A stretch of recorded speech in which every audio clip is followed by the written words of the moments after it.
வணக்கம் ஜோதிட நண்பர்களே. ஏற்கனவே ராசியை பற்றின முழு விவரங்களையும் பார்த்தாச்சு.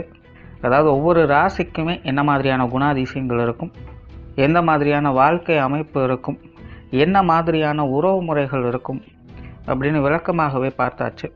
அதே போல் லக்ன விவரங்களையும் பார்த்தாச்சு. ராசி அமைப்பை போலவே லக்னத்திற்கும் ஒவ்வொரு விஷயங்களும் எப்படி இருக்கும் அப்படின்னு தனித்தனியாகவே சொல்லியிருக்கும். பார்க்காதவங்க டிஸ்கிரிப்ஷனில் லிங்க் இருக்கும், செக் பண்ணி பாருங்கள். இனி ராசி மற்றும் லக்னம் இது ரெண்டும் சேர்ந்த அமைப்பு எப்படி இருக்கும் அப்படிங்கிறத பற்றி பார்க்க போகிறோம். ஒரு குறிப்பிட்ட லக்னம் மற்றும் ராசியாக ஒரு மனிதருக்கு அமைந்து வரும் பொழுது அவங்களுக்கு என்ன மாதிரியான விஷயங்கள் இருக்கும் அப்படிங்கிறத பற்றி சில விளக்கங்களை ஜோதிடத்தில் பொதுவாக சொல்ல முடியும். இனி அந்த விஷயங்களை பற்றி தொடர்ச்சியாக பார்க்கலாம். பதிவை பார்க்குறதுக்கு முன்னாடி ஒரு சில விஷயங்களை கவனத்தில் வச்சுக்கோங்க. எப்பவும் சொல்லக்கூடிய விஷயங்கள் தான். இங்கு சொல்லக்கூடிய விஷயங்கள் முழுமையாக உங்களுக்கு பொருந்தணுங்கிற அவசியம் கிடையாது. ஏன்னா ஒரு மனிதனை பற்றி அவங்களுடைய சுய ஜாதகம் மட்டும்தான் முழுமையான விஷயங்களை சொல்ல முடியும்.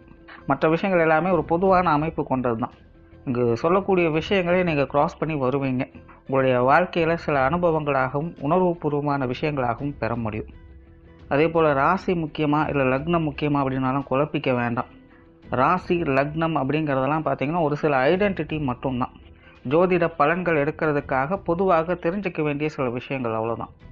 மற்றபடி 9 கிரகங்கள் 12 கட்டம் 27 நட்சத்திரங்கள் கொண்ட ஒரு அமைப்பு தான் நமக்கு முழுமையாக முக்கியம். அதுதான் ஒவ்வொரு செகண்டும் நமக்கு தேவையான எல்லா விஷயங்களையும் தீர்மானிக்கிறது. அதனால் ராசி முக்கியமாக இல்லை லக்னம் முக்கியமாக அப்படின்னாலும் குழப்பிக்காதீங்க. நம்ம யாருன்னு கேட்டால் நம்மளுடைய பேரை எப்படி ஒரு அடையாளமாக சொல்கிறோமோ அந்த மாதிரி தான் நம்மளுடைய சுய ஜாதகத்திற்கு அடையாளமாக இந்த ராசியும் லக்னமும் அமைந்து வருது. மற்றபடி இங்கே எல்லாமே முக்கியம் அப்படிங்கிறத மனசில் வச்சுக்கோங்க. மகர ராசி மகர லக்னம். இந்த மகர ராசி மகர லக்னத்தில் பிறந்தவர்களை உழைப்பால் உயர்ந்தவர்கள் அப்படின்னு சொல்லலாம். காரணம், இவங்க இயற்கையாகவே நல்ல ஒரு ஆக்டிவான பர்சனாக இருப்பாங்க. சதாசர்வ காலம் ஏதாவது ஒரு வேலையை பற்றியே சிந்தித்து கொண்டிருக்கக்கூடியவங்களாக இருப்பாங்க. வாழ்க்கையில் எதையாவது ஒன்று சாதிக்கணுங்கிற துடிப்பு அவங்கக்கிட்ட இருக்கும். நல்ல லட்சியவாதிகளாக இருப்பாங்க. கடமை தவறாதவர்களாக இருப்பாங்க. சுய மேம்பாடு அதிகம் கொண்டவங்களாக இருப்பாங்க. தற்சார்பு சிந்தனைகள் இவங்கக்கிட்ட அதிகமாக இருக்கும். தன் மேலே நம்பிக்கை வைத்தே எல்லா காரியங்களும் ஈடுபடுவாங்க. மற்றவங்க மேலே இவங்களுக்கு நம்பிக்கை அப்படிங்கிற அவ்வளோ சீக்கிரம் இருக்காது. அதே போல் தனக்கு மிஞ்சின பிறகு தான் தானம் தர்மங்கிற கான்செப்டில் தான் இவங்க செயல்படுவாங்க. முதல்ல தன்னுடைய விஷயங்கள் தனக்கு தேவையானதெல்லாம் பார்த்து முடித்த பிறகு தான் மற்றவங்களுடைய விஷயங்கள் காரியங்களை பற்றி யோசிக்கவே செய்வாங்க. ஸோ எந்த ஒரு காரியங்களானாலும் சரி, தனக்கு அதில் ஆதாயம் என்ன அப்படிங்கிறத பார்த்த பிறகு தான் காரியத்தில் இறங்குவாங்க. பட் உண்மையிலே ஒரு நல்ல செயல் வீரர்கள் அப்படிங்கிறதுனால எடுத்த காரியத்தை முடித்து காட்டக்கூடிய திறன் இவங்ககிட்ட இருக்கும். அதே போல் எந்த ஒரு காரியத்திலும் பின்வாங்க மாட்டாங்க. சொல்லை செயலாக்கி காட்டக்கூடிய மனோதிடம் படைத்தவங்களாக இருப்பாங்க. இவங்களை பொறுத்த வரைக்கும் மனமும் புத்தியும் ஒன்று தான். மனசில் என்ன நினைக்கிறாங்களோ அது அப்படியே வெளிப்படையாக செயல்படுத்தக்கூடிய திறன் இவங்களுக்கு அதிகம் இருக்கும். அதே போல் ஒரு பழமொழி இருக்குது, அதாவது குறைக்கிற நாய் கடிக்காது அப்படின்னு சொல்லுவாங்க. பட் இவங்க அப்படி இல்லை. இவங்க எந்த அளவுக்கு பேசுகிறாங்களோ, எந்த அளவுக்கு சொல்ல ஆதிக்கம் நிறைந்தவங்களாக இருக்காங்களோ அதே அளவுக்கு இவங்க அதை செயல்படுத்தி காட்டவும் திறன் பெற்றவங்களாகவே இருப்பாங்க. அதனால் இவங்ககிட்ட சும்மா சின்னஞ்சிறிய யதார்த்தமான விஷயங்களாக இருந்தால் கூட சும்மா விளையாட்டுக்காக சொல்கிறாங்க அப்படின்னாலாம் எடுத்துக்கக்கூடாது. சும்மா வெளிப்புறத்தில் பார்க்கும்போது போகிற போக்கில் அப்படியே சொல்லிட்டு போன மாதிரி தெரியும். ஆனால் உண்மையில் ரொம்ப சீரியஸாக தான் அவங்க எல்லாத்தையுமே சொல்லி இருப்பாங்க. ஏன்னா இவங்களை பொறுத்த வரைக்கும் மனதளவு நினச்சிட்டாங்க அப்படின்னாலே அதை செயலாக்கி காட்டணும் அப்படிங்கிறதுல ஒரு தீவிர தன்மை அப்படிங்கிறது இவங்ககிட்ட செயல்பட்டுக்கிட்டு இருக்கும். அதே போல் இவங்க தனிப்பட்ட முறையில் கொஞ்சம் சுயநல நோக்கத்தோடு தான் செயல்படவும் செய்வாங்க. பட் அதே நேரம் சுயநலத்திலையும் ஒரு பொது நலம் அப்படிங்கிறது இவங்ககிட்ட பார்க்க முடியும். அதாவது தன்னுடைய விஷயங்கள் தான், ஆனாலும் அதன் மூலமாக மற்றவங்களுக்கும் பயன்பெறணும் அப்படிங்கிற நோக்கத்தோடு இவங்களுடைய காரியங்கள் பெரும்பாலும் இருக்கும். பெரும்பாலும் இந்த மகர ராசி மகர லக்னத்திலே பிறந்தவங்களுடைய வாழ்க்கை நிலை அப்படிங்கிறது அதிக ஏற்றத்தாழ்வுகளுக்கு உட்பட்டதாக இருக்கும். என்னதான் இவங்களுடைய மனமும் புத்தியும் ஒன்றாக செயல்பட்டாலும் கூட உங்களுடைய வாழ்க்கை நிலை அப்படிங்கிறது எப்போவுமே ஒரே சீரான நிலையை பார்க்க முடியாது. கீதை தனக்குத்தானே நண்பன் தனக்குத்தானே பகைவன் அப்படின்னு ஒரு விஷயத்த சொல்லும். அந்த மாதிரி ஒரு சில காலகட்டங்களில் இவங்களே உத்வேகவாதிகளாக இருப்பாங்க. இவங்களை தன்னைத்தானே உயர்த்தி கொள்ளக்கூடிய திறன் மிகுந்தவங்களாக இருப்பாங்க. பட் ஒரு சில காலகட்டங்களுக்கு பிறகு அது அப்படியே ஆப்போசிட்டாக மாறிடும். தன்னைத்தானே ஒரு தாழ்மையான நிலைகளுக்கு இவங்களே தள்ளப்படவும் செய்வாங்க. ஸோ காலநிலைகளுக்கு ஏற்ப இவங்களே தான் நண்பர்களாகவும் இருக்காங்க, இவங்களே தான் எதிரிகளாகவும் இருக்காங்க. அதாவது தீதும் நன்றும் பிறத்தரவாரா அப்படின்னு சொல்லுவாங்க. அந்த மாதிரி தான் இவங்களுடைய வாழ்க்கை நிலையும். நல்லதும் கெட்டதும் எல்லாமே இவங்களுடைய முழு பொறுப்பில் தான் அது எல்லாமே இருக்கும். எதுவுமே பெரும்பாலும் வெளியிருந்து வரக்கூடிய விஷயங்கள் அல்ல. அப்படியே வெளியிருந்து வரக்கூடியதாக இருந்தாலும் முடிவு இவங்க கையில் தான் இருந்திருக்கும். அதனுடைய இவங்க நினச்சிருந்தா அது எல்லாத்தையும் அவாய்ட் பண்ணி இருந்திருக்கலாம். அது எதுவாக இருந்தாலும் சரி, நல்லதாக இருந்தாலும் சரி, கெட்டதாக இருந்தாலும் சரி. பட் இருந்தாலும் அதை அக்செப்ட் பண்ணி அதில் வரக்கூடிய நன்மை தீமைகளை அனுபவிக்கக்கூடிய நிலையை இவங்களுக்கு ஏற்படுத்தி. அதனால் இவங்களை பொறுத்த வரைக்கும் இவங்களுடைய வாழ்க்கை நிலை அப்படிங்கிறது நிறைய ஏற்றத்தாழ்வுகளை தொடர்ந்து பார்க்க வேண்டியதாக இருக்கும். ஒரு அப்சைடு கொடுத்தது அப்படின்னாலே கண்டிப்பாக ஒரு டவுன் சைடு வரப்போகுது அப்படின்னு தான் அர்த்தம். அதே போல் ஒரு டவுன் சைடு வந்துருச்சு அப்படின்னாலும் கண்டிப்பாக திரும்பவும் வாழ்க்கை முன்னேற போகுது அப்படிங்கிறது தான் அர்த்தம். இந்த மகர ராசி மகர லக்னத்திலே பிறந்தவங்க வாழ்க்கையில் நல்ல அனுபவசாலிகளாக உயர்ந்து வருவாங்க. இவங்களுக்கு தெரியாத விஷயங்களே இல்லை அப்படிங்கிற நிலைகள் கூட ஏற்படும். அதாவது வாழ்க்கையில் பட்டு திருந்தணும் அப்படின்னு சொல்லுவாங்க. அந்த மாதிரி தான் இவங்களுடைய வாழ்க்கையை அமைப்போம். எல்லாத்தையுமே ஒவ்வொரு விஷயங்களும் அனுபவித்து அதில் இருக்கக்கூடிய நிறை குறைகளை தெரிந்து அதன் பிறகு தெளிவு பற்றி வாழ்க்கையை நடத்தி வருவாங்க. அதனால் இவங்களுடைய வாழ்க்கை அப்படிங்கிறதே ஒரு நல்ல அனுபவமிக்க அனுபவசாலிகளாக இவங்க மாறிக்கொண்டு வருவாங்க. அதே போல் இவங்க கொஞ்சம் கோபக்காரங்க, பிடிவாதக்காரங்க, அவசரக்காரங்களாகவும் இருப்பாங்க.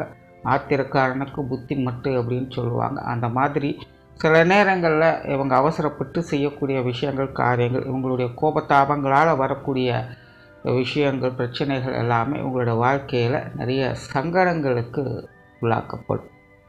சுருக்கமாக சொன்னால் முன்னாடி சொன்னது தான், இவங்களுடைய வாழ்க்கையை பொறுத்த வரைக்கும் தீதும் நன்றும் பிறர் தர வாரா, அதுதான். ஸோ என்ன தான் இவங்க திறமைசாலிகளாக, நல்ல ஒரு செயல் வீரர்களாக, நேர்மையானவர்களாக இருந்தாலும் கூட இவங்களுடைய அவசர குணமும் கோபமும் பிடிவாதமும் இவங்களோட வாழ்க்கையில் பல சங்கடங்களையும் கொடுத்துட்டு வரும். ஸோ இந்த மாதிரியான விஷயங்கள்லாம் இவங்க எப்போவுமே கொஞ்சம் கவனமாக இருக்கணும். ஏன்னா நேச்சுரலாகவே இவங்ககிட்ட கொஞ்சம் ஈகோ இருக்கும். அதாவது எப்போவுமே வேலை செய்யக்கூடியவங்களுக்கு தன் மேலே ஆதிக்கம் செலுத்தவர்களை பிடிக்காது. அதே போல் தான் சொல்லக்கூடிய விஷயங்கள், காரியங்களுக்கு எதிர்மறையாக செயல்படக்கூடியவங்களோ அல்லது பேசக்கூடியவங்களோ பிடிக்காது. ஸோ அந்த மாதிரி தான் இவங்களை பொறுத்த வரைக்கும் நேரம் தவறாமல், கடமை தவறாமல், சொல்லதை கேட்டு செயல்படக்கூடியவங்கக்கிட்ட இவங்க எப்போவுமே நேர்மையாக இருப்பாங்க. அதுக்கு மாறி நடக்கக்கூடியவங்கக்கிட்ட, செயல்படக்கூடியவங்கக்கிட்ட இவங்களுடைய செயல்பாடுகள் அப்படிங்கிறது கொஞ்சம் முரட்டுத்தனமாகத்தான் இருக்கும். பட் இதெல்லாம் முழுமையாக பாசிட்டிவ் அப்படின்னு எடுத்துக்க முடியாது. சில நேரங்களில் இது சங்கடங்களையும் கொடுக்கும் அப்படிங்கிறத அவங்க மனசில் வச்சுக்கணும். இவங்களுடைய பேச்சுவார்த்தைகள் எப்போவுமே ஒரு வசீகரத்தன்மை இருக்கும். நல்ல சொல்லாற்றல் பெற்றவங்களாகவே இருப்பாங்க. பேச்சாலே மற்றவங்களை வசீகரம் பண்ணக்கூடிய தன்மை இவங்களுக்கு உண்டு. கடினமான முயற்சி உடையவங்க தான். இவங்களுடைய முயற்சிகளில் மற்றவங்களுக்கும் பயன் தரக்கூடிய வகையில் சில காரியங்களை இவங்க செயல்படுத்திட்டு வருவாங்க. சொத்து சுகங்கள், வாகன ரீதியான விஷயங்களில் ஈடுபாடுகள் காட்டக்கூடியவங்களாக இருப்பாங்க. பொதுவாகவே இவங்க இந்த நிலப்புலன்கள், வீடு வாகனங்கள் சம்பந்தப்பட்ட விஷயங்கள், காரியங்கள் தன்னைத்தானே ஈடுபடுத்தி கொள்ளக்கூடியவங்களாக இருப்பாங்க. அது சார்ந்த காரியங்களில் உங்களுடைய பங்களிப்புகள் அப்படிங்கிறது ஏதோ ஒரு வகையில் இருக்கும். பெரும்பாலும் இந்த குடும்பத்தை மெயின்டைன் பண்ணுறது இல்லைன்னா சொத்து சுகங்களை பராமரிக்கிறது போன்ற விஷயங்கள், வாகனங்களை சரியான முறையில் பராமரிக்கிறது போன்ற விஷயங்கள்லாம் பார்த்திங்கன்னா இவங்களுக்கு தானாகவே அமையும். ஸோ நார்மலாகவே இந்த சொத்து சுகங்கள், வாகன விஷயங்களில் கொஞ்சம் காரிய ரீதியான வகையில் ஈடுபாடுகள் காட்டக்கூடியவங்களாக இருப்பாங்க. அது சார்ந்த விஷயங்கள் சில சாதகமான அமைப்புகள் அப்படிங்கிறதும் உண்டு. பொருளாதாரம் சார்ந்த விஷயங்களில் தனிப்பட்ட முறையில் இவங்களுக்கு பெருசாக இன்ட்ரெஸ்ட் இருக்காது அப்படின்னு சொல்லலாம். அதாவது இவங்க முழுக்க முழுக்க ஒரு காரியவாதிகள் தான். தன்னுடைய திறமையை வெளிக்காட்டணும் அப்படின்னு நினைப்பாங்களே இல்லாமல் அதன் மூலமாக வச்சு ஆதாயம் பார்க்கணும் அப்படிங்கிறது இவங்களுக்கு செட் ஆகாது. ஸோ நார்மலாக இந்த காசு பண சமாச்சாரங்கள் இவங்களுக்கு தனிப்பட்ட முறையில் பெருசாக இன்ட்ரெஸ்ட் இருக்காது அப்படின்னே சொல்லலாம். பொது விஷயங்கள் மற்றும் பொது காரியங்கள் அளவான ஈடுபாடுகள் காட்டக்கூடியவங்க தான். அதாவது இவங்களை பொறுத்த வரைக்கும் நல்லவனுக்கு நல்லவன், கெட்டவனுக்கு கெட்டவன் அப்படிங்கிறது தான் கான்செப்ட். ஸோ மற்றவங்க இவங்ககிட்ட என்ன மாதிரி பழகிறாங்க அப்படிங்கிறத பொறுத்து தான் வெளி இடங்களில் இவங்களுடைய பழக்க வழக்கங்கள் அப்படிங்கிறது அமையும். இன்ஃபேக்ட் இது இவங்களுடைய குடும்ப உறுப்பினர்கள் சார்ந்த விஷயங்களையும் அதிகமாகவே தென்படும். ஆன்மீக ரீதியான விஷயங்கள் இவங்களுக்கு ஓரளவுக்கு சாதகமாகவே இருக்கும். பொதுவாக ஆன்மீகத்தில் பிரியம் உடையவங்க அப்படின்னு சொல்லலாம். இந்த ஆன்மீக வாழ்க்கையில் ஈடுபடுத்தி கொள்ளக்கூடிய அமைப்புகள் அப்படிங்கிறதும் உண்டு. ஆன்மீக பற்று அப்படிங்கிறதுமே இவங்களுக்கு உண்டு. பட் எல்லாமே அளவான ரொம்ப டீப் இன்வால்மெண்ட் அப்படிங்கிறது சொல்ல முடியாது. ஆசைகள் அது சார்ந்த எதிர்பார்ப்புகள் அதிகமாக இருக்கும். பட் ரொம்பவுமே டீப் இன்வால்மெண்ட்டாக இறங்கக்கூடியவங்க இல்லை. அதே போல் பிரயாணங்கள் வகையில் பிரியமுடையவங்களாக இருப்பாங்க. குறிப்பாக ரொம்ப லாங் டிஸ்டன்ஸ் ட்ராவல் பண்ணுறது அப்படிங்கிறதெல்லாம் இவங்களுக்கு ரொம்பவுமே பிடித்த விஷயமாக இருக்கும். நிறைய பிரயாணங்களை செய்யணும்னு ஆர்வமுடையவங்களாகவே இருப்பாங்க. ஒரு இடத்துல இவங்களால் சும்மா இருக்கிறது அப்படிங்கிறதே கஷ்டம். ஏதோ ஒரு பக்கம் போயிட்டு வந்துக்கிட்டே இருக்கணும். ஏதாவது ஒரு வேலைக்காக எங்கேயாவது ஒரு பக்கம் அலைந்து திறந்து ஓடிக்கொண்டே இருக்கணும் அப்படிங்கிறது உங்களுடைய மனம் அலைப்பாய்ந்து கொண்டே இருக்கும். ஸோ அந்த வகையில் இவங்களுக்கு இந்த ட்ராவல் சம்மந்தப்பட்ட விஷயங்களில் ஈடுபாடுகள் அப்படிங்கிறது அதிகமாக இருக்கும். காரியங்கள் மற்றும் செயல்பாடுகள் வகையில் மனம் மகிழக்கூடியவங்களாக இருப்பாங்க. அதாவது சிலருக்கெல்லாம் சும்மா இருக்கிறது பிடிக்கும் அப்படின்னா இவங்களை பொறுத்த வரைக்கும் ஏதாவது ஒரு விஷயத்தை செஞ்சுக்கிட்டு இருக்கிறது தான் இவங்களுக்கு பிடிக்கும். வெட்டியாக இருக்கிறது அப்படின்னு நினச்சாலே இவங்களுக்கு கடுப்பாக தான் இருக்கும். இன்னும் சொல்லப்போனால் வெட்டியாவது எதையாவது ஒன்று செஞ்சுக்கிட்டு இருக்கணும் அப்படிங்கிற மாதிரி தான் இவங்களுடைய விஷயங்கள் எல்லாமே போயிட்டு இருக்கும். ஸோ முழுக்க ஒரு காரியவாதிகள் தான். பட் இவங்களுடைய காரியங்கள் மற்றும் செயல்பாடுகள் நிதானம், பொறுமை அப்படிங்கிறது அவசியம். முன்னாடியே சொன்னேன், இவங்க கொஞ்சம் அவசரப்பட செய்வாங்க. பட் அந்த விஷயங்களில் கவனமாக இருக்கணும். பொதுவாகவே காரியங்கள்னு வரும்பொழுது ரொம்ப கவனமாகவும் நிதானமாகவும் இருக்கணும். ஏன்னா இவங்களை பொறுத்த வரைக்கும் எதையுமே எடுத்தோடனே ரிசல்ட் அப்படிங்கிறது பார்க்க முடியாது.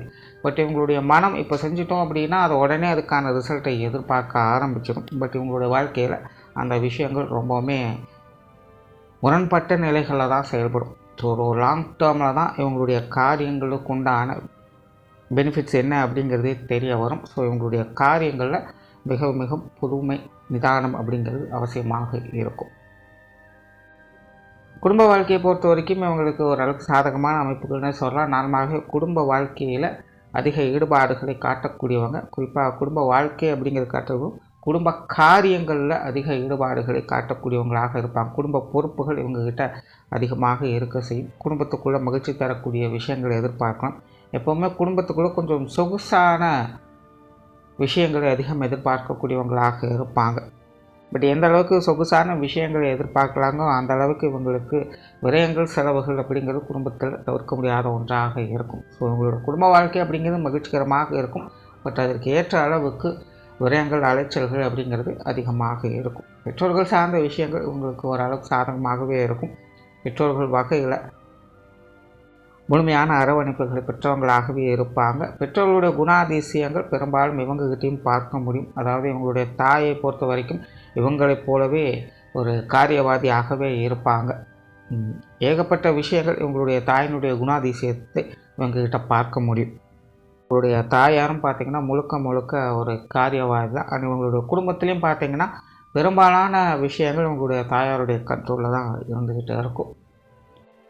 உங்களுடைய தந்தை பார்த்திங்கன்னா கொஞ்சம் கான்ட்ரவர்சியான நிலைகள் தான். அதாவது ஒரு பேலன்ஸ்டான நிலையை பெற்றவங்களாக இருப்பாங்க. அவங்கள பொறுத்த வரைக்கும் சிரிக்க நேரத்தில் சிரிக்கவும் செய்வாங்க, முறைக்க நேரத்தில் முறைக்கவும் செய்வாங்க. ஸோ இடத்துக்கு தகுந்த மாதிரி தன்னை தகவமைத்து செயல்படக்கூடிய தன்மை பெற்றவங்களாகவே அவங்க இருப்பாங்க. ஆனால் அதே நேரம் ஒரு அன்புள்ளம் கொண்டவர்களாக இருப்பாங்க. இவங்களை பொறுத்த வரைக்கும் எல்லாமே ஒரு எளிமையான நிலைகளில் பார்க்கக்கூடியவங்க, விட்டு கொடுத்து போகக்கூடிய குணம் இவங்ககிட்ட அதிகமாக இருக்கும். பட் அதுவே இவங்ககிட்ட பார்த்திங்கன்னா எல்லாத்துலேயுமே ஒரு பிடிவாத குணம் அப்படிங்கிறது அதிகமாக இருக்கும். பட் இவங்களுடைய தந்தை பொறுத்த வரைக்கும் இதில் கொஞ்சம் ஆப்போசிட்டாக தான் இருப்பாங்க. பட் அதனாலேயே இவங்களுக்கும் இவங்களுடைய தந்தை வகையிலும் நிறைய விஷயங்கள் அனுசரித்து போகக்கூடிய நிலை பெற்றவங்களாக இருப்பாங்க. பொதுவாகவே பெற்றோர்கள் வகையில் பெரும்பாலான விஷயங்கள் இவங்களுக்கு சாதகமான நிலைகளில் அரவணைத்து போகக்கூடிய விஷயங்களாகவும் இருந்துட்டு வரும். உடன்பிறப்புகள் சார்ந்த விஷயங்கள் உங்களுக்கு ஓரளவுக்கு சாதகமாகவே இருக்கும். உடன்பிறப்புகள் வகையில் சுக சௌகரியங்களை பெறக்கூடிய அமைப்புகள் உண்டு. குணாதிசய வகையிலும் நிறைய விஷயங்களை ஒத்து போக முடியும். இளைய உடன்பிறப்புகள் வகையில் ஒரு கலகலப்பான விஷயங்களை அதிகம் எதிர்பார்க்கலாம். மூத்த உடன்பிறப்புகள் வகையில் காரிய ரீதியான விஷயங்களை அனுகூலங்களை பார்க்க முடியும். என்னதான் இருந்தாலும் வீட்டுக்கு வீடு வாசப்படி அப்படிங்கிற மாதிரி உடன்பிறப்புகள் வகையில் சின்ன சின்ன சங்கடங்கள் அப்படிங்கிறது அவ்வப்போது இருந்துக்கிட்டு தான் இருக்கும். இருந்தாலும் பிரச்சனைகள் சங்கடங்கள்னு வரும்பொழுது ஒருத்தருக்கு ஒருத்தர் விட்டு கொடுக்காமல் அனுசரித்து போகக்கூடிய தன்மையும் இவங்களுக்கு உண்டு. ஸோ நார்மலாகவே உடன்பிறப்புகள் வகையில் ஒரு சாதகமான அமைப்புகளை பார்க்கலாம். திருமண வாழ்க்கை, கணவன் மனைவி உறவுகள், இது உங்களுக்கு கொஞ்சம் சாதகமான அமைப்புகள் அப்படின்னு சொன்னால், தன்னை விரும்பக்கூடிய தனக்கு அனுசரித்து போகக்கூடிய வாழ்க்கை துணை பெற்றவங்களாகவே இருப்பாங்க. இவங்களுடைய வாழ்க்கை துணையை பொறுத்த வரைக்கும் இவங்க மேலே தான் அளவுக்கு அதிகமான பாசத்தையும் எதிர்பார்ப்பையும் வைத்திருப்பாங்க. பட் ஒரு பழமொழி இருக்கிறதே, அளவுக்கு மேனா அமிர்தமும் நஞ்சு அப்படிங்கிற மாதிரி. அந்த மாதிரி தான் ஓவர் எக்ஸ்பெக்டேஷன்னாலேயே சில சங்கடங்கள் அப்படிங்கிறது திருமண வாழ்க்கையில் அப்பப்போ வந்துட்டு போகும். பட் முன்னாடியே சொன்ன மாதிரி நல்லதானாலும் சரி கெட்டதானாலும் சரி அதற்கு முழு பொறுப்பு இவங்க கையில் தான் இருக்கும். ஸோ அந்த வகையில் உங்களுடைய திருமண வாழ்க்கை அப்படிங்கிறது நல்லபடியாக அமையும். பட் அதை நல்லபடியாக வச்சுக்கிறதும் வைத்துக்கொள்ளாமல் இருப்பதும் இவங்க கையில் தான் இருக்குது. பட் இருந்தாலுமே நார்மலாக இந்த மகர ராசி மகர லக்னம் அப்படின்னு வரும்பொழுது வாழ்க்கை துணையானவர் எல்லா வகையிலுமே அனுசரித்து போகக்கூடிய நிலையை பெற்றவங்களாக அமைவாங்க. ஒரு காதல், அந்யோன்யம், அன்பு, பாசம் மிக்கவங்களாக அமைவாங்க. திருமண வாழ்க்கை பெரும்பாலும் சாதகமான நிலைகளில் இருக்கும். காதல் திருமணங்கள் கூட இவங்களுக்கு பெரும்பாலும் கைகூடி வரும். தன்னை நேசிக்கக்கூடிய, தனக்காக எல்லாத்தையும் விட்டு கொடுத்து அனுசரித்து போகக்கூடிய வாழ்க்கை துணை பெற்றவங்களாக இருப்பாங்க. அதை பாதுகாப்பது இவங்க கையில் தான் இருக்குது. குழந்தைகள் சார்ந்த விஷயங்கள் இதுவும் பார்த்திங்கன்னா ரொம்பவுமே ஒரு சாதகமான அமைப்புகள் அப்படின்னு சொல்லலாம். நார்மலாகவே இந்த மகரம் அப்படின்னு வந்துட்டாலே குழந்தை பிரியர்களாகத்தான் இருப்பாங்க. எந்த அளவுக்கு இவங்க காரியத்தில் கண்டாக இருக்காங்களோ அதே அளவுக்கு குழந்தைகள் மேலே அன்பு பாசம் மிக்கவங்களாகவே இருப்பாங்க. இவ்வளோ தூரம் கஷ்டப்படுறதும் சம்பாதிக்கிறதும் எல்லாமே தன்னுடைய குழந்தைகளுக்காக தான், அவங்களுடைய நன்மைக்காக தான் அப்படின்னு சொல்லக்கூடியவங்களாக இருப்பாங்க. குழந்தைகளும் இவங்க மேலே அன்பு பாசம் வைத்திருக்கக்கூடியவங்களாகத்தான் இருப்பாங்க. பெரும்பாலும் எல்லாருடைய அரவணைப்பும் இவங்களுக்கு இயற்கையாகவே கிடைச்சிடும். அந்த வகையில் இவங்க கொஞ்சம் அதிர்ஷ்டசாலிகள் அப்படின்னு சொல்லலாம். பட் அது எல்லாத்துலேயுமே பாதுகாக்கிறதுல தான் இவங்களுடைய திறமை அப்படிங்கிறதே அடங்கி இருக்குது. அந்த வகையில் குழந்தைகள் சார்ந்த விஷயங்களும் இவங்களுக்கு கொஞ்சம் சாதகமான நிலைகளில் செயல்பட்டு இருக்கும். உற்றார் உறவினர்கள் நண்பர்கள் வகையில் இது ஒரு கலவையான அமைப்புகளாக இருக்கும். சில நேரங்களில் அனுசரித்து வருவாங்க, சில நேரங்களில் கொஞ்சம் பட்டுமுடாமல் தான் செயல்பட்டுக்கிட்டு இருப்பாங்க. பட் இருந்தாலும் அதெல்லாம் பெருசாக அவங்களுக்கு டிஸ்டர்பன்ஸாக இருக்காது. ஏன்னா அதெல்லாம் இவங்க தனியாக எதையும் எடுத்துக்க போகிறதில்ல, பர்சனலாலாம் எதையும் இன்வால்மெண்ட் இவங்க காட்ட போகிறதில்ல. ஸோ இதெல்லாமே ஒரு அளவான அமைப்புகளில் செயல்பட்டு இருக்கும். தொழில் வேலை உத்தியோகம் சார்ந்த விஷயங்கள் இவங்களுக்கு கொஞ்சம் சாதகமான அமைப்புகள் அப்படின்னு சொன்னால், நார்மலாக மகரம் அப்படின்னு எடுத்துட்டாலே முழுக்க காரிய சிந்தனை மிக்கவங்க தான். அந்த வகையில் இவங்க நல்ல செயல்திறன் இருக்கும், நல்ல உடல் வலிமை அப்படிங்கிறது இருக்கும், காரியத்திலேயே கருத்தாக இருப்பாங்க. ஸோ தொழில் வேலை உத்தியோக ரீதியாக சாமர்த்தியம் மிக்கவங்களாக இருப்பாங்க. பட் ஒரே ஒரு விஷயம்தான், இவங்களை பொறுத்த வரைக்கும் வேகத்தை காட்டுற அளவுக்கு விவேகத்தோடும் செயல்பட்டு வரணும். அதாவது கொஞ்சம் பொறுமையும் நிதானமும் தேவைப்படும். தொழில் வேலை உத்தியோகத்தில் படிப்படியான முன்னேற்றங்களை பெறக்கூடிய அமைப்புகள் தான் இவங்களுக்கு உண்டு. அதே போல் மற்றவங்களை அனுசரித்து போனால் மட்டும்தான் இவங்களுடைய தொழில் வேலை உத்தியோகம் அப்படிங்கிறது சீரான நிலைகளில் இருக்கும். எப்போவுமே தன்னை மட்டுமே முதன்மைப்படுத்தி இவங்க செயல்பட்டு வந்தாங்க அப்படின்னா அது கண்டிப்பாக ஏதோ ஒரு நாளில் பிரச்சனைகள் கொடுக்கத்தான் செய்யும். ஏன்னா இயற்கையாகவே உங்களுக்கு மற்றவங்க மேலே நம்பிக்கை அப்படிங்கிறது ஏற்படாது. அதுதான் இங்கே பிரச்சனையே. இவங்க முடிஞ்ச அளவுக்கு மற்றவங்களை கொஞ்சம் அனுசரித்து நம்பி செயல்பட்டு வர்றது இவங்களுக்கு கொஞ்சம் சாதகமான நிலைகளில் வேலை செய்யும். ஸோ அந்த நிலைகள் அப்படிங்கிறது இவங்களுக்கு தானாக ஏற்படுற வரைக்கும் அதில் கொஞ்சம் சிரமங்களை பார்த்துக்கிட்டு தான் இருப்பாங்க. பட் நார்மலாகவே தொழில் வேலை உத்தியோகத்தில் திறமை வாய்ந்தவங்களாக இருப்பாங்க. அவங்களுடைய வாழ்க்கை நிலை அப்படிங்கிறது படிப்படியான முன்னேற்றங்களை பெறக்கூடிய நிலைகளில் அது அமையும். வெளியூர் மற்றும் வெளிநாடு சம்மந்தப்பட்ட விஷயங்களை அவங்க அவ்வளோவா இன்ட்ரெஸ்ட் காட்டக்கூடியவங்க அல்ல. வாய்ப்பு வந்தது அப்படின்னா அதை செயல்படுத்திக்குவாங்க. மற்றபடி தனிப்பட்ட முறையில் அதற்காக சிரமப்படக்கூடியவங்க அல்ல. ஸோ ஓவராலாக இந்த மகர ராசி மகர லக்னம் அப்படிங்கிறது தனிப்பட்ட முறையில் உண்மையில் திறமை பெற்றவர்கள், மதிப்பு மரியாதை மிகுந்தவர்கள், ஒழுக்கம் மிக்கவர்களாக இருப்பாங்க. எல்லா நல்ல குணங்களும் இருக்குது. பட்டு பல இடங்களில் நம்ம பார்த்துருப்போம், எவ்வளவு தான் நல்லவங்களாக இருந்தாலும் ஜஸ்ட்டு ஒரு கோவப்படுறதுனால அவங்களுடைய மொத்த குணமும் அடிபட்டு போடும். கிட்டத்தட்ட அந்த மாதிரி தான் இவங்களுடைய வாழ்க்கையும். சுய ஜாதக அடிப்படையில் கிரகங்களுடைய அமைப்புகள் சாதகமாக இருக்கும் பட்சத்தில் இந்த மாதிரியான சங்கடங்களை அனுசரித்து திரும்பவும் வாழ்க்கை நிலையில் உயர்வுகளை பெறக்கூடிய தன்மை பெற்றவங்களாக இருப்பாங்க. ஜாதக நிலை சரியில்லாத பட்சத்தில் தனக்குத்தானே நண்பன் தனக்குத்தானே பகைவன் அப்படிங்கிற நிலைகளுக்குள்ளேயே உழன்று கொண்டு இருப்பாங்க. நன்றி, வணக்கம், வாழ்க வளமுடன்.